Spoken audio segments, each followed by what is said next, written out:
Thank you. তুমি সব কিছু বোঝো, কিন্তু একটু লেটে বোঝো, ঠিক আছে? তো অনেকটা লেট হয়েছে, কারণ আমার প্যাকিং সমস্ত কিছু করতে হবে, আর ওখানে নিয়ে গিয়ে তোমাকে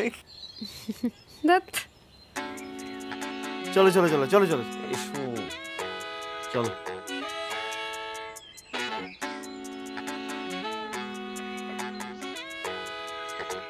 এভাবে বলো না, কষ্ট হয়েছিল, প্রচণ্ড কষ্ট হয়েছে।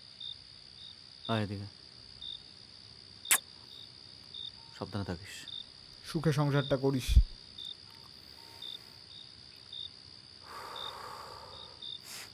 বলছি 2500 থেকে 1400, 900, দুজনে মন দিয়ে অঙ্কটা পড়িস ভাই।